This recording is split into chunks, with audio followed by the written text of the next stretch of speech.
Hello everyone, welcome back. I'm so happy to be back. It's another week, it's a new day, and it's a great day to be alive. Wow, I'm in the UK and the sun is shining, it's beaming hot. I'm trying not to sweat, so if you see me sweat, just give me a pass. It's such a lovely day today. So welcome back. Welcome back to my old subscribers and my new subscribers. Thank you all for the love, all the encouraging comments and the push. I'm so grateful. I'm so grateful. I'm so grateful and thankful that it's helping at least somebody. So yes, today, we'll be continuing with the conversation on anxiety, the buzzword anxiety. Today, I'm just briefly going to speak on some of the causes of anxiety and how to spot if you are experiencing anxiety. And then as we continue on, speak about tips and gems on how to manage that. So I hope you got something useful from the last video. I will link the last video in my description box below. So sorry for the fact that my third video cut out. I don't know what happened, there was a glitch somewhere. But we are back, and let's move on and let's not dwell in the past. So yes. So based off research, anxiety, some of the causes of anxiety, gosh, there's so many. But one of the major causes based off research is it's an overactivity in the brain, in areas of the brain that involve our emotions and behavior. So that overactivity, whether it be happiness, sadness, anger, you name it, an overactivity of that. So the way you behave, it's somewhat exaggerated. It's over the top, in quotation marks. That's one reason. And then it's also an imbalance of certain brain chemicals. So certain brain chemicals that regulate your mood, regulate and control your mood. There's also some sort of imbalance there as well. So that sort of rules out, I guess, how can I call it, somewhat belittling of anxiety. It's actually happening in the brain. It's all happening in the brain. It's not something that we can just put aside. Something is going on, something is off, there's an imbalance. And we know that also it's also inherited as well. It's in the genealogy. So if someone in your family has suffered with anxiety or has a diagnosis of anxiety, it's 5 times more chance of that individual also getting it. And I know I mentioned in the last video that there are 5 different types of anxiety. I mentioned the general anxiety disorder, GAD. Then you have the social anxiety disorder, SAD. You also have panic disorder. You also have OCD, obsessive compulsive disorder, and you have PTSD, post-traumatic stress disorder. These are all different types of anxiety, and it's serious. It's not just down to feelings. These are things that we can see in the brain physically. And also another cause of, also if I actually say that, I know people have the habit of saying I'm so OCD, and actually you're probably referring to cleanliness. You like things in order. That's just that's minute compared to someone that actually has OCD. I've worked with people with OCD, and it's far more greater than being a clean freak. So let's be sensitive when we say I'm so OCD, because you probably don't have OCD, so you probably don't want to give yourself a label that you don't really have. And so yeah, I thought I'll just throw that in there. So another cause of anxiety is a history of stress and abuse. A history of stress and abuse, stressful life events, the things that we've been through. And boy, who hasn't been through something? We've all been through something. We've all been through something, and I guess that's just the commonality of being a human being. We've been through something. We have a story to share. I've been through something, you've been through something. It may be different, it may be similar, but that's what makes us human. we've been through something.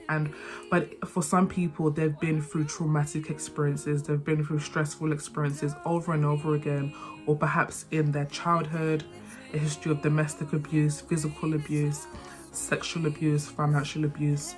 All sorts of abuse can contribute to having anxiety later on in life, in present, etc. And another cause for anxiety is perhaps long-term illnesses, chronic illnesses. I know arthritis, there's a link between arthritis and depression. But if you have a long-term illness or a chronic illness, it can cause anxiety for yourself. Perhaps it stops you from doing things that you used to do, or it's stopping you from achieving a dream. Like I said in my very first video, it shouldn't stop you from living out your dream, but it can definitely make it harder for you to get to the places that you've envisioned for yourself. And I'm here to push you towards that dream, to tell you that you can do it. I don't want you to pause or to stop because of a long-term illness that you've had. I'm here to say that you can do it, and I hope that I can be that encouragement for you. And then another cause is a history of drug misuse. And so if you have misused drugs in the past, or you're currently misusing drugs, it can contribute to having anxiety. And so the choice is left for you if it's something that you want to continue doing. I won't go into specific drugs. It's any drugs. It could be prescribed drugs. It could be illegal drugs. It could be recreational drugs. A history of drugs can contribute to anxiety. So I leave that with you to ponder on. So these are some of the causes. Isn't that such a long list? Such a long list, but we know that it's serious. And so you're probably wondering, but how do I know? How do I know when I'm feeling anxiety? For myself, some of the symptoms that I'm about to mention are some of the things that I experienced as a young girl, and I never knew that it was symptoms of anxiety. And it just felt so crippling. It felt, I'm starting to sweat. It felt so crippling. But now that I know it, I now know how to respond to it, and I'm so grateful that I had this knowledge. So I'm so thankful. So yes, how do you know? How do you know? The first one I would mention is your heart. Your heart. For me, I won't say mine, because if you want to know about my personal story of anxiety, you know what to do. But if a person is having heart palpitations, if your heart is racing like Usain Bolt, you're about to approach a place, you're about to speak to someone, and you're having heart palpitations, that is one symptom that at that moment you're feeling anxious. If your heart feels tight as well, if your heart feels tight, like maybe a shortness of breath, that's also a sign that you are feeling anxious at that moment. Like I said, I'm not here to diagnose. I'm not saying if you have a heart, then you have anxiety. No. At that present moment in time, you're feeling anxious. That's what I'm saying. Just throwing it out there. Another sign is in your tummy. Your tummy tells a story. Do you feel nauseous? Are you having feelings of diarrhea? Do you feel butterflies in your tummy? That's another indication that at that moment you're feeling anxious. Another telltale sign is the urge to use the loo. Number 1, number 2. Something is trying to come out of your back end. Something must have come out of your back end urgently. That's another sign that at that moment you are feeling anxious. Another sign is trembling. Are you trembling? Are you shaking? Like your hands are shaking, your body's shaking, you can't keep still. That's another sign that at that moment you're feeling anxious. And then the temperature. Finally, the temperature of your skin. Are you sweating? Do you have chills? Are you feeling hot? That again is another sign that at that moment you are feeling anxious. So you're probably wondering, okay, now that I know this, what do I do with it? Well, I guess one thing is to know. Now that you know what those feelings are, these feelings all come from adrenaline. Like I said in the previous video, from the introduction to anxiety, when you are trying to avoid danger, or when you don't want to meet with danger, it's perfectly normal for your body to respond with adrenaline so that you know how to fight, flight, freeze, so that you know what to do to deal and respond to that situation. So if you have these feelings because you're approaching danger, then yes, your body is going to produce these hormones so that you know how to respond. But, the big but, if you're having these feelings for, I'll call it simple living activity, perhaps to go into a store, perhaps to go into school, perhaps to go into work, perhaps to meet someone.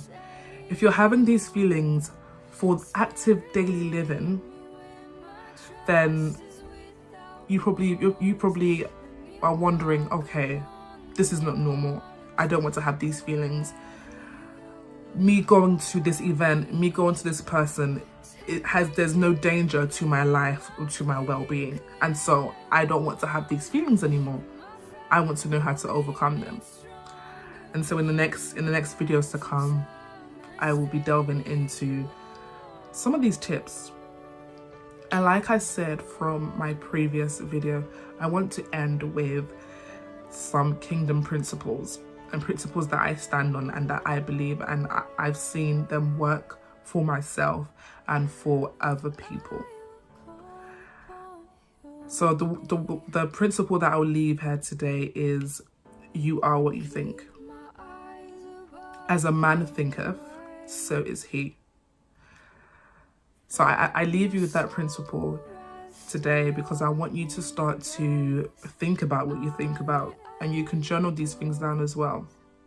What do you think about yourself? And what you think about yourself will translate into how you think about situations. Remember in the last video we spoke about core beliefs, how you see yourself, how you see others, and how you see the world. So I want you to start to be conscious and intentional about how you view yourself. How you view yourself will have a very good connection with some of the negative feelings you have towards situations. What are the thoughts you are having? Why are you having them? Try to figure that out. And how do you plan to overcome them? Because we know that thoughts translate into words and actions. Actions translate into habits. Habits turn into character, and character lands into destiny. So many steps, but it starts somewhere. Excuse me. It starts somewhere. So if you're having thoughts that are negative, if you're having thoughts that you do not agree with, make a note of them and give yourself new thoughts. If you want some examples of thoughts that you should be having or positive affirmations, let me know down in the comments, and I will be sure to make a video about some positive thoughts that you can respond with when these negative thoughts come. One tip I will leave with you before we leave here today is, if you're having a negative thought, respond back with the opposite, with positive words. So interrupt your thoughts with positive words, if that makes sense. So today we've gone through some causes of anxiety and how you know that you have symptoms of anxiety. If any of these symptoms resonate with you, if you've experienced them before, let me know in the comments. I would like to know your experiences of anxiety and how you combat it on a daily basis. So thank you so much for watching till the end, and I hope to see you in the next video. See you later.